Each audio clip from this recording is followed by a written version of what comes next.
Es un orgullo para mí presentar al próximo orador, el doctor Tomás Maresca, que, lo voy a decir de nuevo, tiene tanta actividad asistencial y docente inversamente proporcional a su estatura. Su estatura intelectual es maravillosa.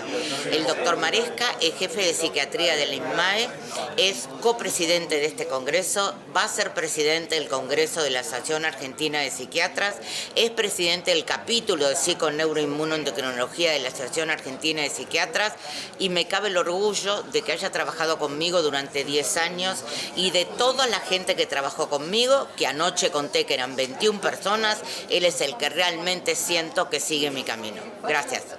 Dentro de lo que tiene que ver de la sintomatología de la depresión o de la depresión incluso bipolar, hablar un poquito de cognición y anedonia, que son tal vez dos dominios importantes que a veces los vemos en el consultorio, pero tal vez no los pesquisamos correctamente, no entendemos bien lo que es específicamente anedonia, o no pesquisamos, tal vez algunos sí, cuando hay alteraciones cognitivas, las vemos, pero por ahí, bueno, a veces no tenemos los test suficientes, suponemos que las tienen, pero vamos a hacer un pequeño recorrido acerca de estas cuestiones. Como siempre muestro esta imagen y digo, por suerte, pero por ahora, ya no hacemos estos tratamientos. Digo por ahora porque en la psiquiatría nunca se sabe cuándo volvemos al pasado y volvemos a trepanar cráneos y a decir que eso es lo último y la última innovación. Esto en psiquiatría puede ocurrir tranquilamente, y los comas insulínicos, los shocks insulínicos y las psicocirugías ablativas, no las que se hacen ahora, y las curas religiosas, los criotratamientos o las hidroterapias, etc. Creo que hemos pasado ya hace algunos años ese tipo de tratamientos. Y sabemos que la depresión en sí misma, estamos hablando acá de depresión monopolar, es una patología altamente prevalente. Estamos hablando tal vez más de 400 millones de personas en el mundo con depresión. Y lo más interesante de esto es que muchas no están tratadas, que más de 800.000 personas por año mueren por suicidio, es lo que está calculado, que los mayores de 65 años tienen más prevalencia, entre 10 y 15%, y que aquellos mayores de 65 años, los que hacen tal vez gerontopsiquiatría lo saben bien, que están institucionalizados, su prevalencia en depresión está entre el 20 y el 25%, casi nada, ¿no? Un montón.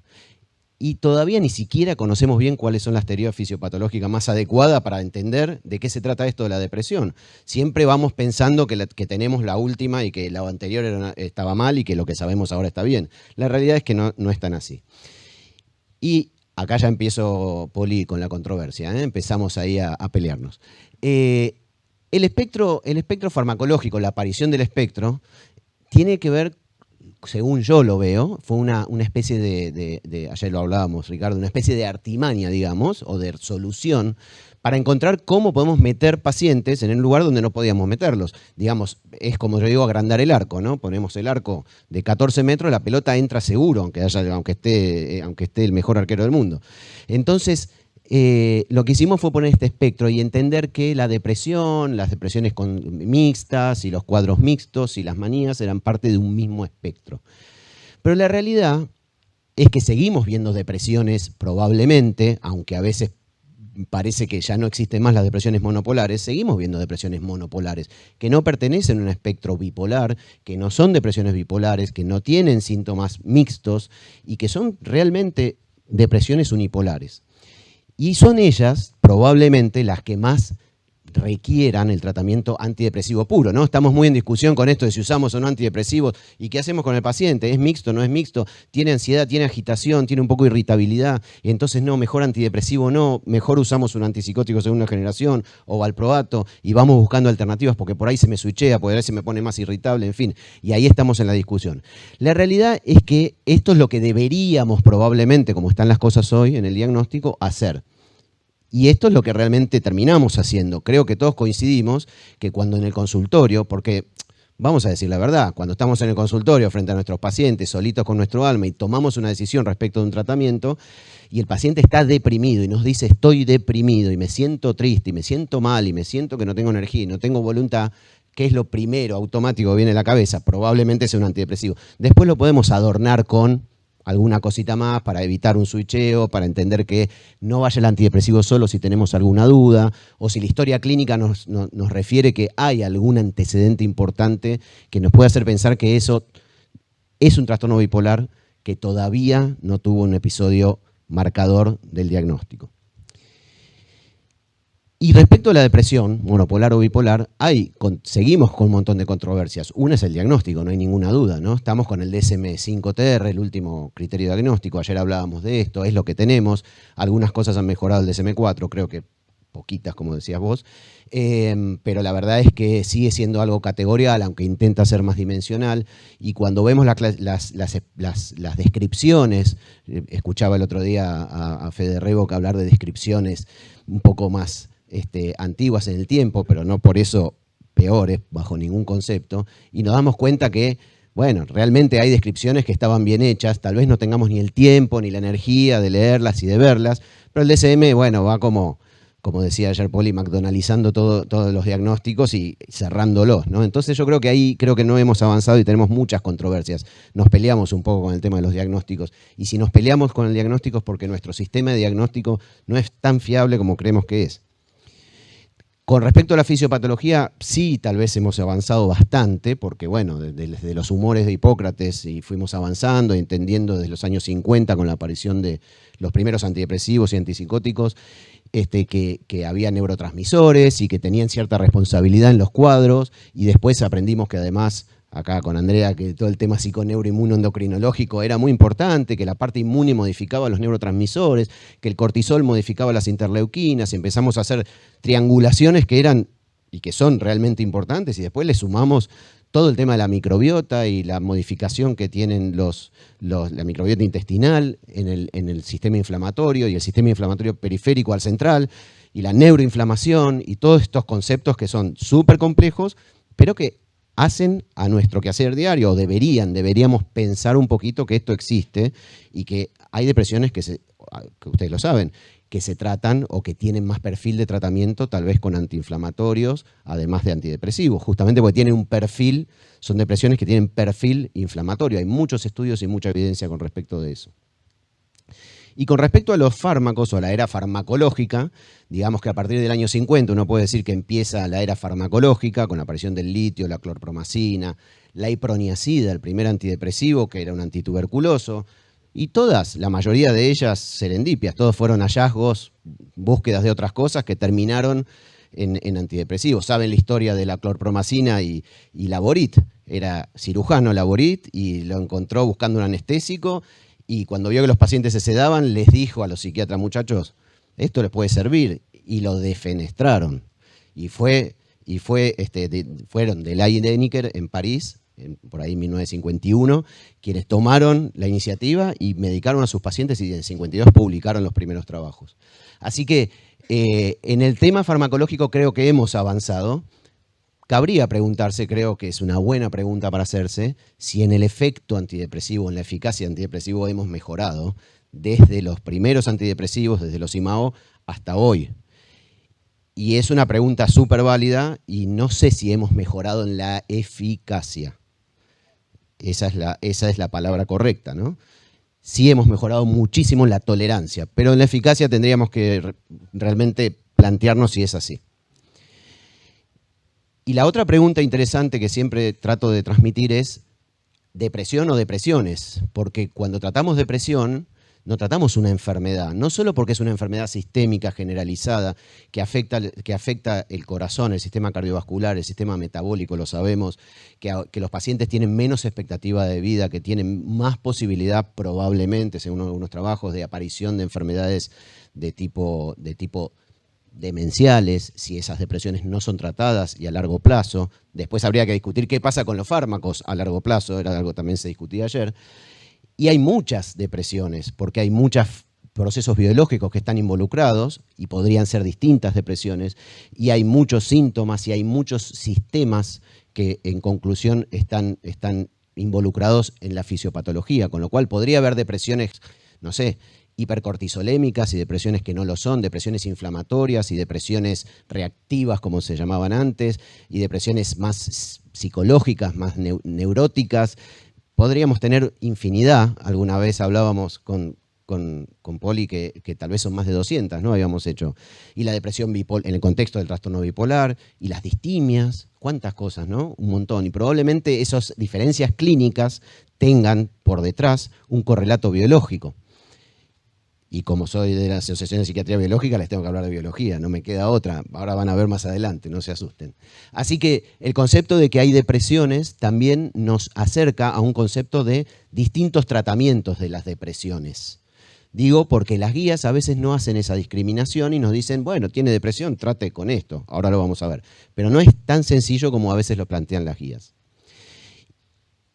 Y cuando vemos lo que les mencionaba antes respecto de la línea de tiempo de los antidepresivos y cómo fuimos avanzando, y por lo menos avanzamos en distintos mecanismos de acción, y fuimos aprendiendo que algunas cosas funcionaban mejor para algunas patologías, para algunas depresiones, otros que no, otros que funcionaban para patologías que no eran depresión, y pongo ahí, nos enseñan, porque fuimos aprendiendo desde los fármacos hacia la fisiopatología. El aprendizaje fue al revés, los eslabones fueron en el sentido contrario, y así es como fuimos entendiendo qué pasaba con estas enfermedades. Estamos un poco complicados, porque después empezamos a hablar de glutamatérgicos, empezamos a hablar de otras cosas, y no era tanto la serotonina, no era solo la serotonina, y empezamos a entender que había más cosas, y después empezamos a ver que antiinflamatorios o que antagonistas kappa, opioides, también eran antidepresivos. Entonces hay involucrados también sistemas opioides, es decir, ahí se empezó a complicar realmente muchísimo más en los últimos tiempos. Y cuando pensamos, esto lo sabemos todos, en los objetivos del tratamiento antidepresivo, sin duda fue cambiando, y en el año 70 hablábamos de respuesta, una mejoría del 50% de los síntomas, hablábamos, no, pues yo no había nacido, hablaban. Y en la década del 90 empezamos a hablar de remisión, pero siempre quedaban algunos síntomas residuales, y eso era suficiente, remisión con esas puntuaciones en la Montgomery-Åsberg o en la Hamilton, y con eso era un tratamiento, digamos, feliz y suficiente, pero hoy sabemos, esto lo sabemos todos, que lo que buscamos, después veremos si lo podemos conseguir, es una recuperación funcional, una recuperación total, una mejoría al nivel previo a la enfermedad, no solamente una mejoría parcial con síntomas residuales. La verdad que la vara está alta, es difícil lograr eso en estos pacientes, pero bueno, es lo que se propone. Pero para hacerlo más fácil, y citando acá a la profe, ella algún día dijo de la CR a la CF hace muchos años, y está muy bien, pasamos de la respuesta, remisión y recuperación a la funcionalidad y felicidad, es más fácil, más visual, y es lo que tenemos que tratar de apuntar cuando vemos un paciente. A veces nosotros mismos nos quedamos tranquilos con que el paciente, ¿cómo está? Y un poco mejor, duermo mejor, y ahora estoy comiendo, y volví un poco al trabajo, y ¿cómo se siente? No, más o menos, pero bueno, ya está, qué sé yo, siga tomando esto y otra cosa. Y eso no sería suficiente. La otra pregunta es, ¿depresión es tristeza, es igual a tristeza, o es solo tristeza? Sabemos que no, por supuesto, ¿no? Esto ya es un concepto que está recontrapasado. Pero ¿qué es entonces depresión si no es solamente tristeza? Porque no toda tristeza es depresión, ni toda depresión es tristeza. Hay depresiones sin tristeza.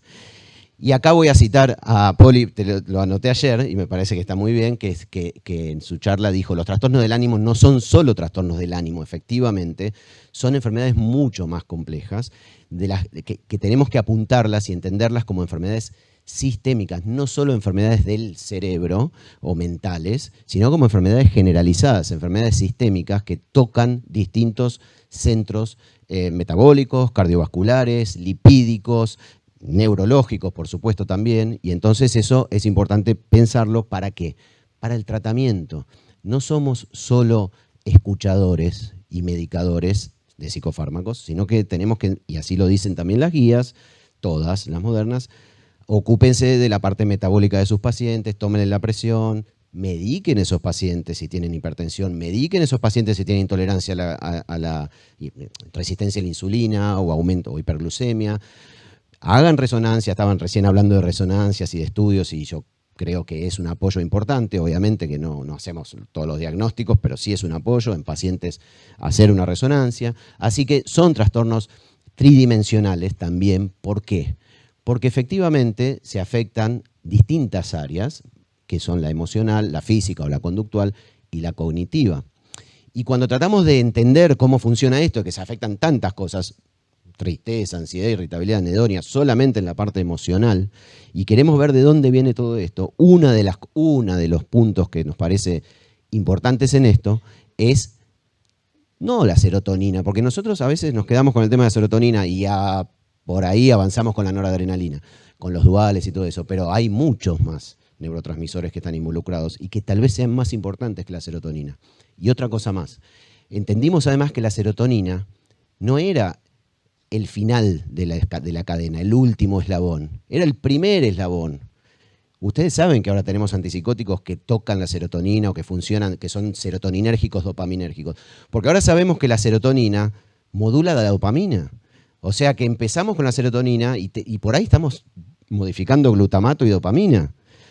No es un solo neurotransmisor, son cadenas que se van juntando, que son consecutivas y que van teniendo resultados, o por lo menos es lo que sabemos ahora. Y hablamos del sistema opioide, y hablamos de glutamato, y de radicales libres del oxígeno, y hablamos de acetilcolina también. Ustedes saben, o no, y si no se los cuento, que por ejemplo está apareciendo en fase 3, muy primitivo todavía, algún antipsicótico que es un agonista muscarínico, con lo cual estamos buscando y tocando receptores que están fuera de lo que teníamos previsto hasta el momento. Y cuando hablamos de los síntomas, anedonia y cognición, son dos síntomas importantes que tienen las depresiones. La anedonia, 70% aproximadamente de los trastornos depresivos tienen anedonia. Y es un síntoma que está asociada a peor respuesta a IRS. Y por supuesto están pensando en el aplanamiento afectivo de los IRS, ¿no? Yo también lo pienso, por supuesto. Asociado a probable disfunción dopaminérgica y no serotoninérgica, asociado a mayor probabilidad de recurrencia, mayor suicidio, anedonia y suicidio. Hay una relación directa, peor pronóstico de la enfermedad. Y las anedonias tienen dos valores, dos partes, que son la anedonia anticipatoria y la anedonia consumatoria. La anticipatoria es cómo me gustaría, el placer que genera pensar en lo lindo que va a ser lo que voy a hacer. Mucho más importante, es como mucho más fuerte, y hoy sabemos eso, que la consumatoria, que es la del liking, la del momento en que disfrutamos algo. La previa, la anticipatoria, es más fuerte y es bien dopaminérgica. Después vamos a ver el sistema biológico, la parte biológica.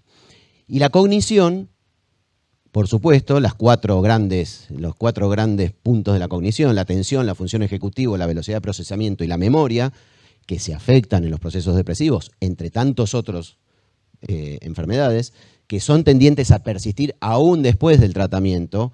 Cuidado, porque nosotros creemos que el paciente mejoró, por ahí mejoró su ánimo efectivamente, pero se disocian. Entonces se disocian, la sintomatología. Entonces algunas sintomatologías mejoran y otras no. Estaría bueno preguntarse si eso se transforma en un paciente mixto, cuando uno mejora una dimensión y no la otra. Y además está presente en, fíjense, 85-94% durante los trastornos depresivos, pero aún en la remisión, 39-44% los síntomas cognitivos siguen presentes. La anedonia no es, por supuesto, un síntoma propio de la depresión, es transversal a cuántas enfermedades psiquiátricas, ¿no? No hablemos en esquizofrenia, ni hablemos en trastorno bipolar o en depresión bipolar y en tantas otras enfermedades. Y también hay pacientes anedónicos como rasgo y no como estado, ¿no? Los pacientes distímicos son anedónicos crónicos, esos pacientes que nunca arrancan, nunca disfrutan y siempre están con esa especie de valencia negativa de la vida. Esto es importante, la anedonia no es un aplanamiento afectivo, es al contrario un aumento del afecto negativo, distinto de lo que es un blunted, un aplanamiento afectivo. La diferencia es un poco sutil, pero es importante tenerla presente porque cuando tratamos con IRS, muchas veces tenemos el aplanamiento afectivo, pero no tenemos anedonia, que no es lo mismo. Y en el caso de la cognición, ¿qué nos pasa muchas veces?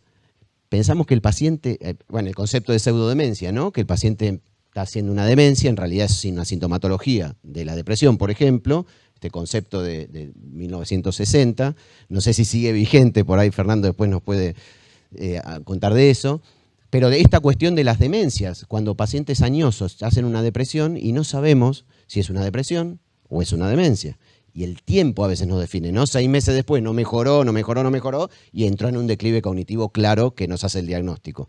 Qué difícil esa diferenciación, ¿no? Qué gris difícil entre las depresiones con síntomas cognitivos en pacientes adultos mayores y el comienzo de un cuadro demencial, ¿no?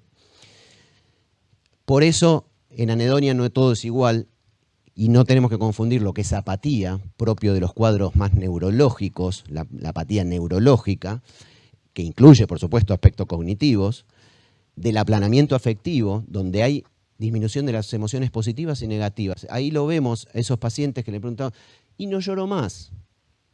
No, antes lloraba por todo, no lloro más. ¿Y qué pasó con fulano? ¿Tuvo una pérdida, un duelo? Sí, pero tampoco me molesta.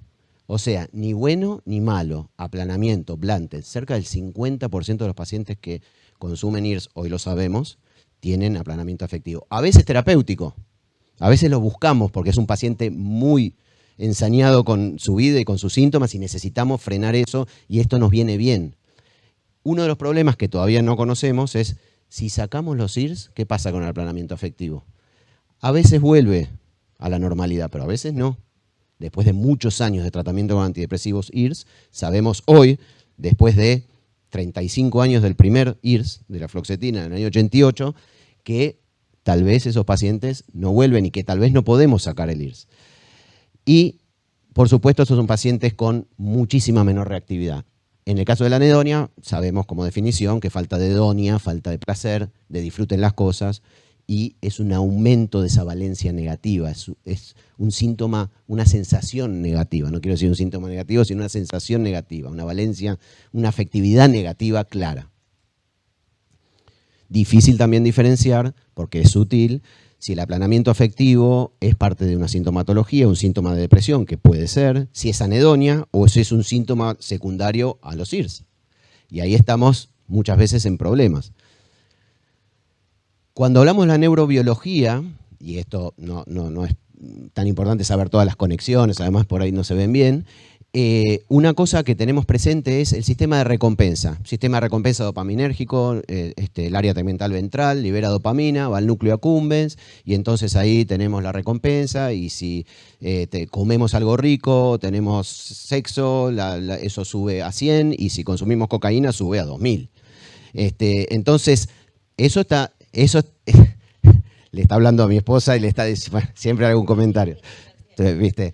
Bueno, y las vías mesolímbica y mesocortical dopaminérgica está involucrada en eso, por supuesto. Pero ahora parece que no es tan importante eso, porque como les mencioné antes, desde ya, esto es un lío, pero no importa, véanlo y no se asusten, lo más importante es esa hedonia anticipatoria, esa cosa anticipatoria, que aparentemente es lo que falla claramente cuando hay anedonia. Lo anticipatorio. El paciente no puede proyectar una situación placentera. Y eso no es solo área tegmental ventral accumbens, eso es corteza prefrontal también afectada. Es decir, que el circuito va un poco más allá.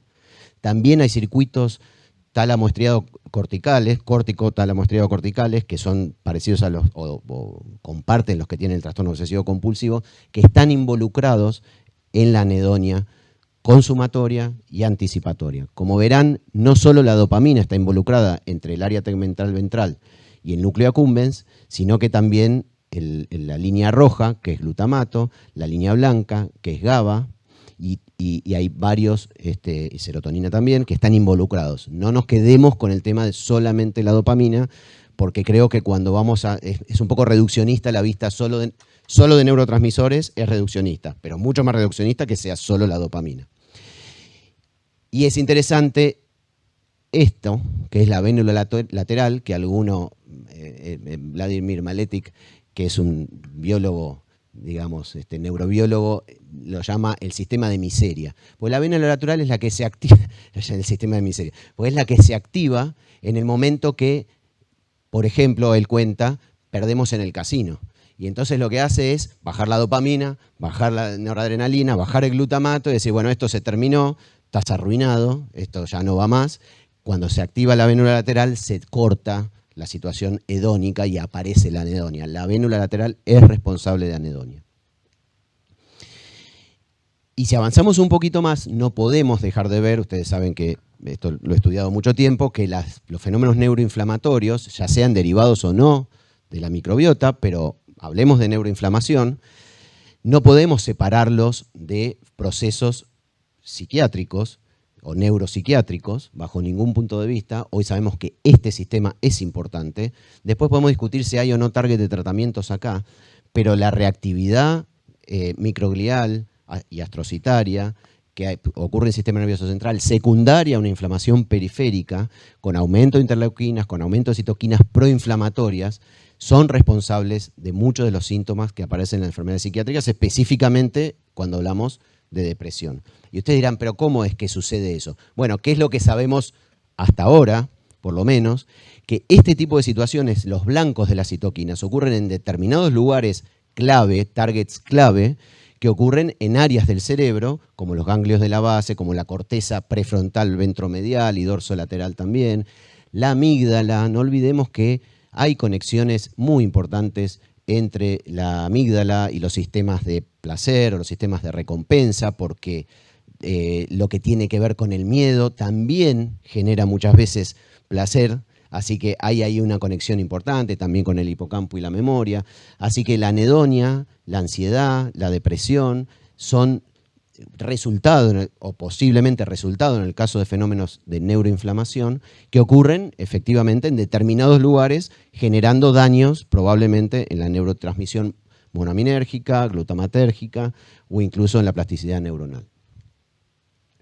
Por eso pensamos que los fenómenos neuroinflamatorios son responsables de los fenómenos de anedonia en depresión y en otras enfermedades, producto de que producen un aumento del transportador dopaminérgico en la neurona presináptica, como ven acá, y eso provoca, en definitiva, una disminución de la disponibilidad de dopamina postsináptica, con lo cual es posible que este sistema de recompensa y este sistema de placer se apague en función de fenómenos neuroinflamatorios, que será un mecanismo más de tantos. Esto es lo que les quiero dejar en claro.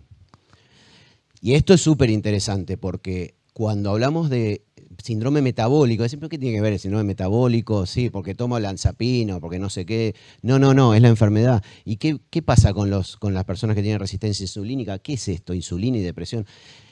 ¿Cómo? Hay receptores de insulina en el cerebro. ¿Para qué? Si la glucosa no es insulino dependiente en el cerebro, hay receptores, y lo que se descubre hace poco es que la insulina es un IMAO.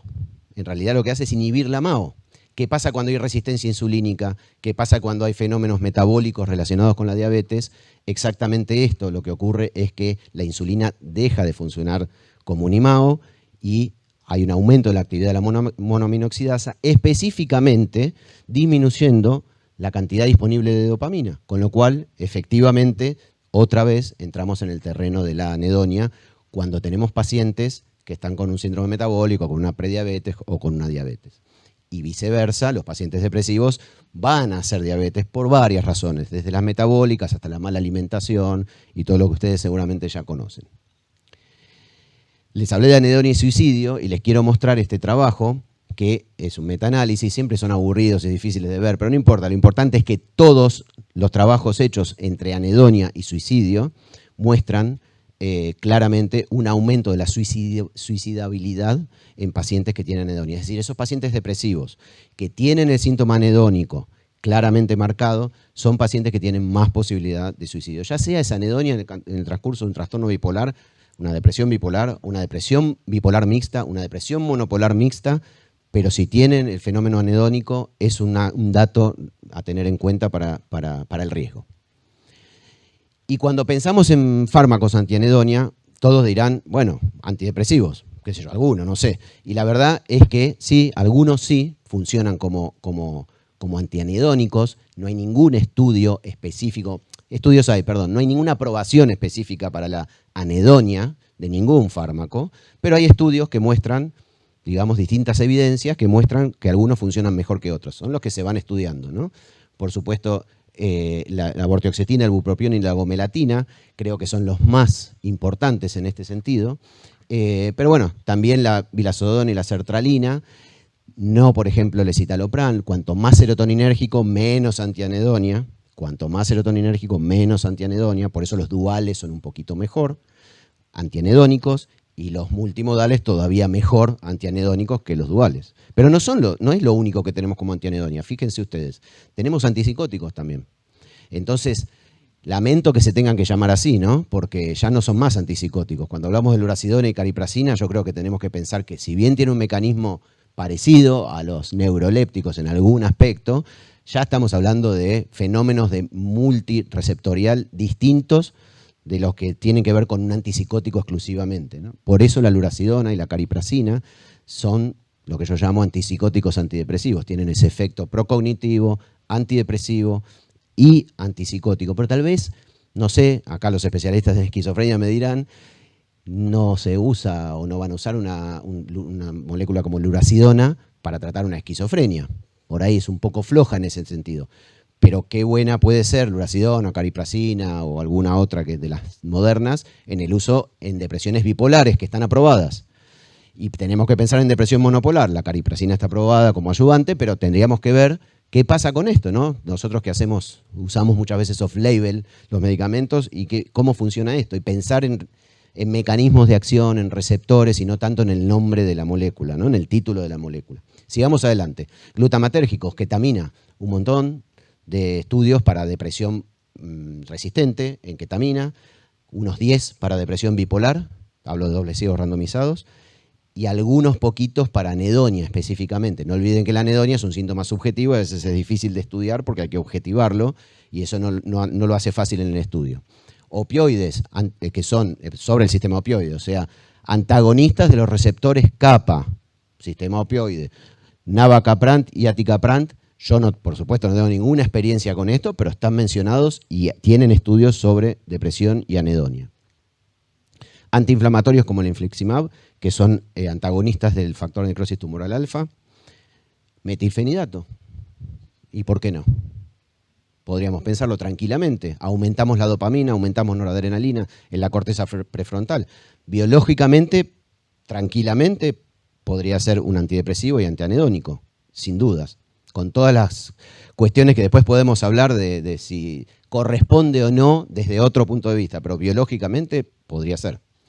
Y por último, las agonistas 5-HT2A como la psilocibina, con muy buenos resultados hasta ahora en muestras pequeñas sobre enfermos depresivos con una dosis, no microdosis, dosis, con evolución a 6 meses, es lo que se vio, con mejoría durante 6 meses con una sola dosis, pero bueno, son estudios que tienen un N chiquito todavía y por ahí no son tan representativos, como agonista 5-HT2A. Pero, ¿qué nos dicen las guías? Acá tiene 15 antidepresivos, si está deprimido use cualquiera, están todos aprobados, todos tienen el mayor nivel de evidencia y todos tienen el nivel de recomendación, use cualquiera. ¿Qué quiere? Duloxetina, paroxetina, y todos sabemos que no es tan fácil la cosa, ¿no? Entonces ahí es donde entramos a pensar que acá falta algo. Y esta es la última guía de CANMAT de Canadá, 2023, es el update de la anterior, de la de 2016, que está muy bueno, pero siguen presentando, perdón que me ponga a criticar la guía de CANMAT, no soy quien, pero de alguna manera esto es algo que muestra, no por la gente de CANMAT, las falencias que tenemos en el tratamiento de estos pacientes y de las complicaciones que tenemos para diagnosticarlos y para saber qué hacer. Sin embargo, sí dijeron, pero momento, hay algunas cosas que podemos, algunos especificadores que ponemos. Y fíjense qué interesante, obviamente, en disfunción cognitiva hablan de vortioxetina, no ponen la gomelatina, que es otro de los que está aprobado o digamos que tiene cierta evidencia para las disfunciones cognitivas, que lo usan o lo ponen como para el sueño, para pacientes con sueño. Fíjense, con síntomas somáticos como dolor, la duloxetina, como fatiga, el bupropión. Y fíjense qué interesante acá, ¿no? Que lo que hablábamos ayer de estados mixtos. La CANMAT pone de primera línea un antidepresivo para una depresión con estados mixtos, con síntomas mixtos. Después dice que, porque ven que tiene un asterisco, dicen tengan cuidado si se switchea y qué sé yo, fíjense, pero usen un antidepresivo.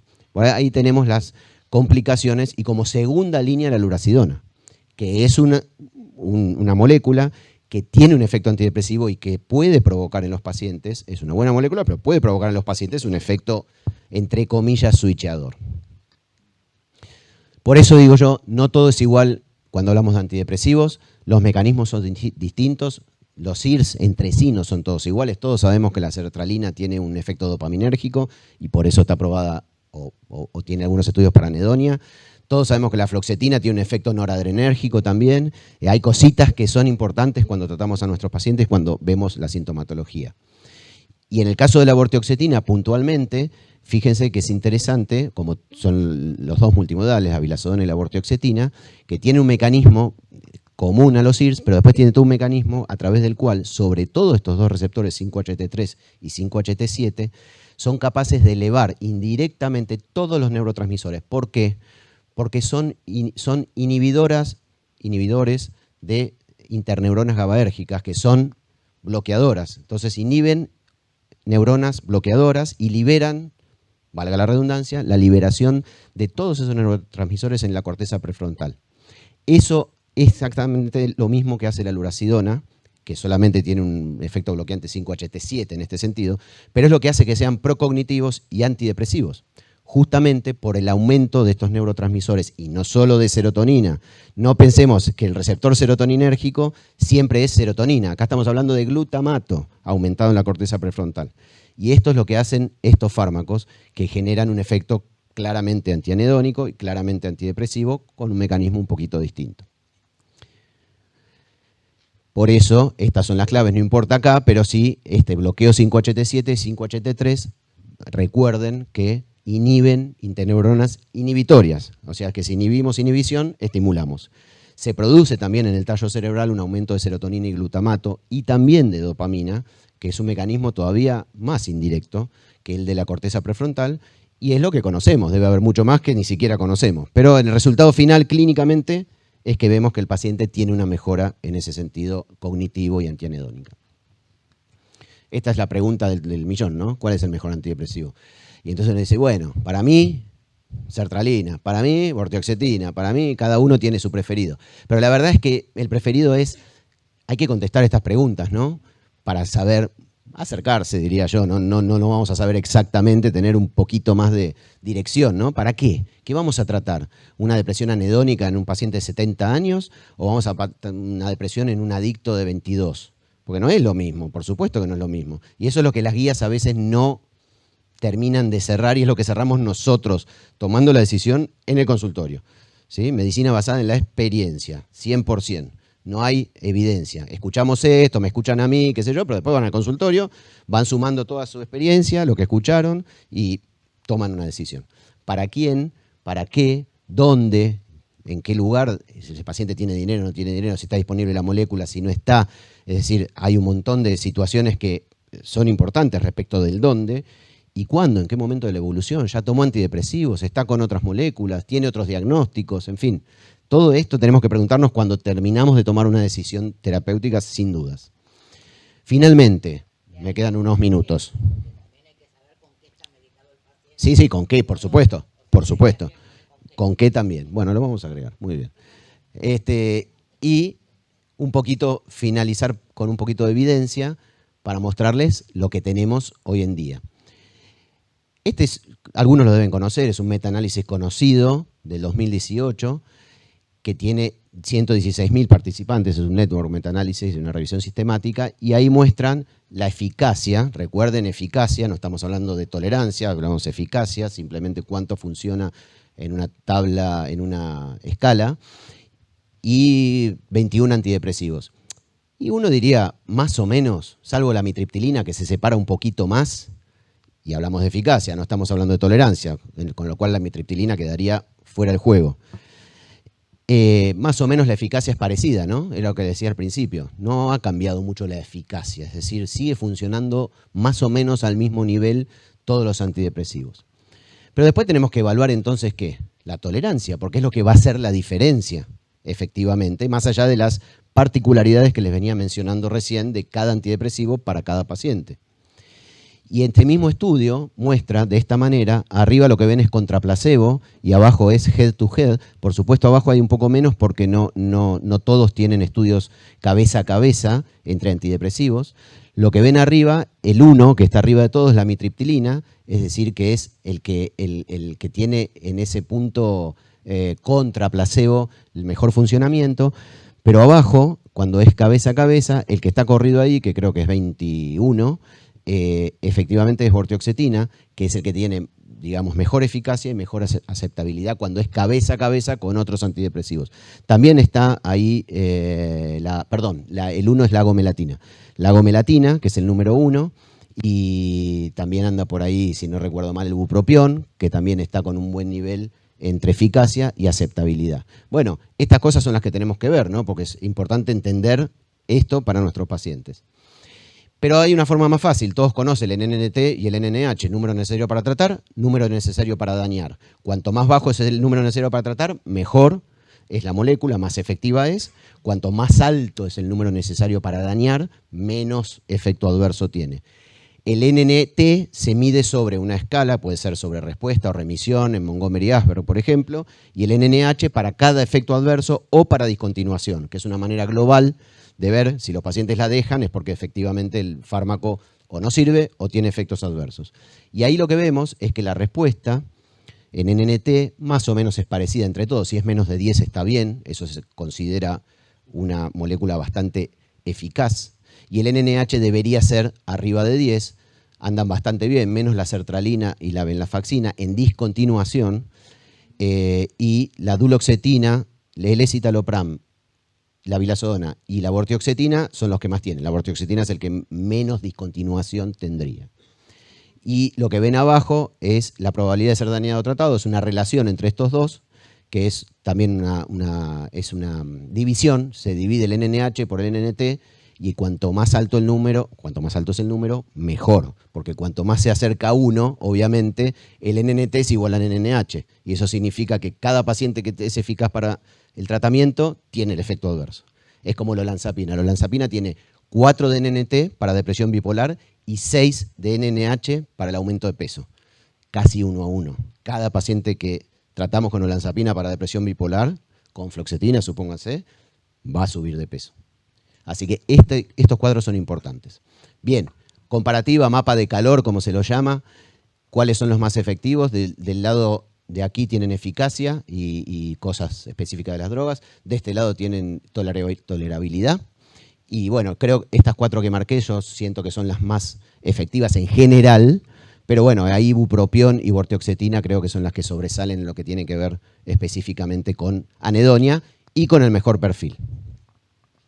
Estudio que le dije ayer a Ricardo, porque es un estudio argentino que hicieron Gargolov, Damián Gargolov, acá el doctor Ricardo Corral, desaparecido Miguel Márquez y Pedro Gargolov también, sobre anedonia en esta escala, que es la que se mide anedonia, que se llama SHAPS, y medidos, son 143 pacientes en 8 semanas, y se mide cómo va disminuyendo con agomelatina, porque es la otra que es fuerte en el tratamiento de la anedonia. A mí personalmente, todos lo saben, no es una molécula que me guste, no me ha funcionado, no nos ha funcionado. Tratamos muchos pacientes con agomelatina, no nos ha funcionado, tuvimos que cambiar todos los pacientes o combinarlos con un IRS, por ejemplo, porque no mejoraban. Tal vez porque no le dimos el tiempo suficiente, no lo sé, pero bueno, no es una molécula que a mí, ustedes saben cómo es esto, me haya generado confianza. Este es el estudio sobre agomelatina. Este es el estudio sobre vortioxetina, metaanálisis directo sobre Montgomery-Åsberg. Acá no estamos hablando de anedonia, sino de depresión. Lo que vemos es que es específicamente efectivo contra placebo, sin dudas. Y cuando se mide las subescalas de anedonia de Montgomery-Åsberg, también muestran la vortioxetina un claro efecto antianedónico. Sigo con vortioxetina en este caso, la misma estudio que se hizo con agomelatina, por supuesto otros autores, pero también con la misma escala, quiero decir, con la SHAPS, que muestra también una mejora tanto a la semana 2 como a la semana 8. Acá se ve mucho mejor.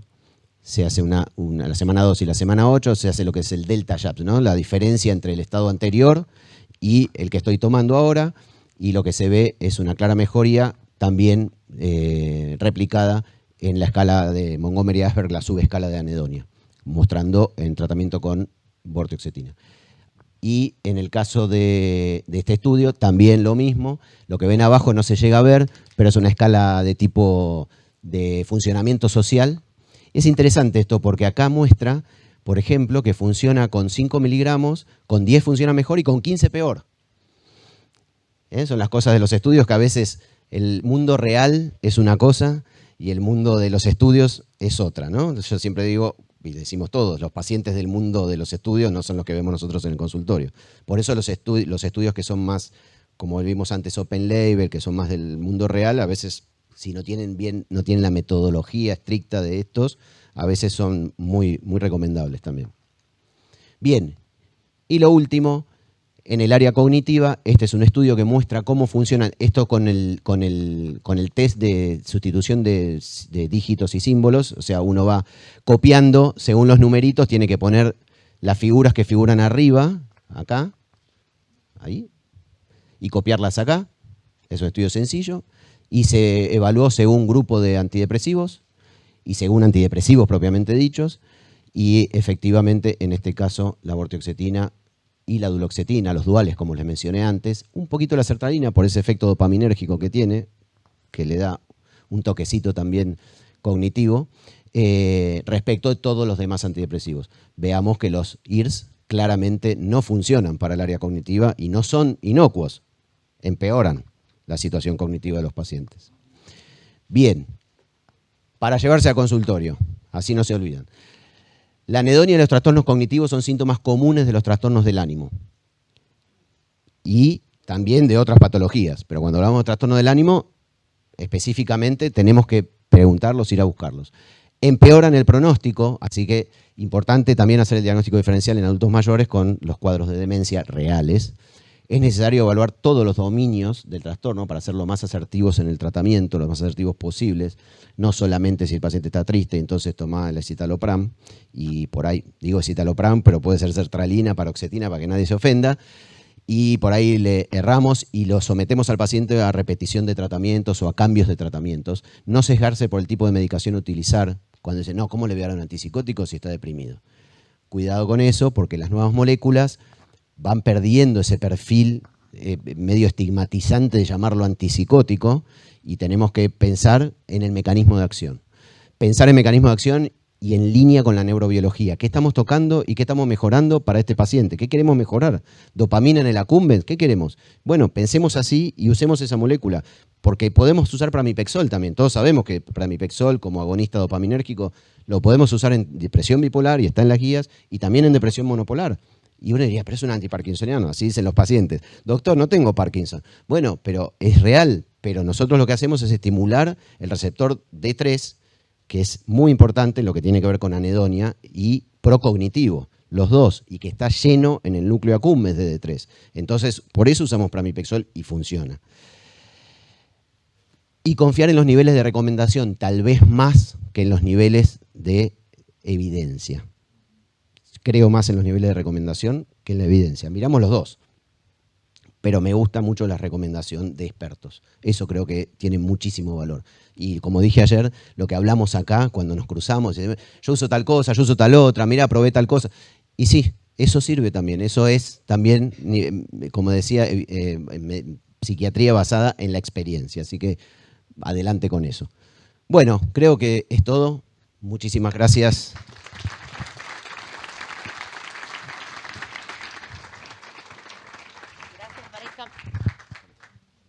Gracias, Tomás, me convencés cada vez más que sos bueno, che. Yo te iba a hacer la pregunta, estaba esperando de pramipexol, que por qué no lo habías puesto, que siempre lo usamos mucho. Así que preguntas, igual voy a hacer una acotación mínima que está, cuando yo estuve en el estudio de anedonia y agomelatina, también lo comparaban en un ECMP, en europeo de psicofarmacología, con moléculas no psiquiátricas, que hablábamos ayer, para apatía y para anedonia, cicloserina, antiinflamatorios, una yerba guaifenesina, una yerba japonesa que se llama Shoku Kansan, que viene de la medicina china, que era la que mejor puntuaba para anedonia y apatía. Marcelo Setkovich estuvo en esta charla conmigo y nos fuimos al barrio chino a buscar Shokukansan en Buenos Aires. La gente nos miraba como diciendo están locos. O sea que si alguno viaja a China y quiere traer Shokukansan, podemos hacer un multicéntrico. Así que ahora sí, preguntas.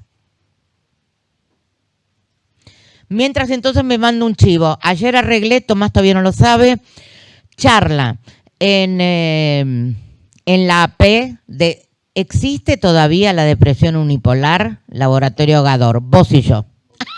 La arreglé ayer. Que es mucho de esto. Es más, si le cambias el fondo a las diapositivas, podés poner las mismas. Sí, obvio. Bueno, ¿alguna pregunta, algún comentario que quieran hacer? Anímense. ¿Estás de acuerdo, Poli, con lo que dije? Con todo. No me querés discutir. Toma.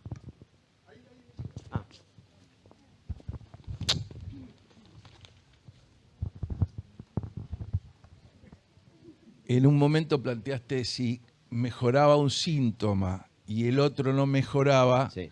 si eso determinaba un cuadro mixto. Podía determinar. Claro, si eso podría llegar a determinar un cuadro mixto.